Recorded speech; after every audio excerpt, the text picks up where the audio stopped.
Yo, Lissue Records. Gizmo Productions. Music with a heartbeat.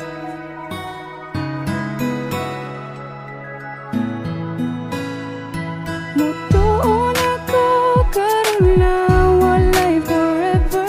Ang mga saad niya tanan kay gisurrender. Ibiyaan ko sa ako ang gihigugma tungod ra sa gamay namong problema. Sinugdanan kami nagkaila kaysa among barangay na aman tuigda.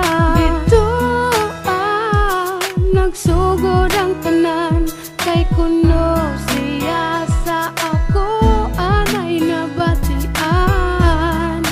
Nilabay ang duha ka bulan hangtod sa kaming duha nagka-developan.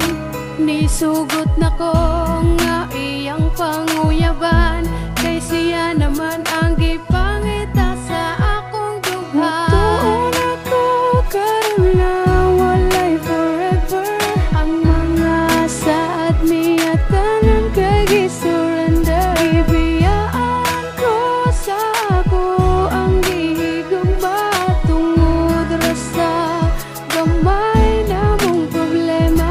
Miabot ang panahon nga nagkakami, mautong ang tawagan namo kay Hani.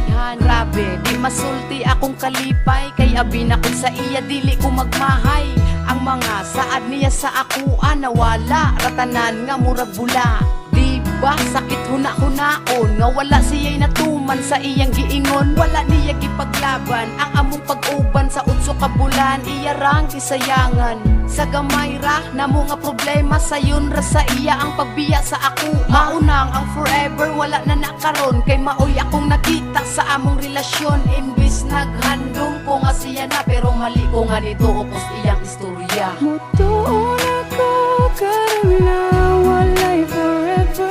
Ang mga saad niya tanan kay gisurrender. Ibiyaan ko sa ako ang gihigugma tungod ra sa gamay namong problema. Mutuon ako karon na walay forever. Ang mga saad niya tanan kay gisurrender. Ibiyaan ko sa ako Music ang with a heartbeat. gihigugma Please subscribe and tungod share with your friends to get the latest beats on YouTube. Hani, dagang salamat sa tanan sa mga panahon na kita ang uban. Unta, magmalipayo nakakaron sa imong gihimo nga desisyon. Dili ko magdumot sa atong mga kaagi, okay na nga niabot ka sa akong kinabuhi. Diri na lang siguro taman. Salamat sa kasakit nga gihatag sa akong dughan. Salamat.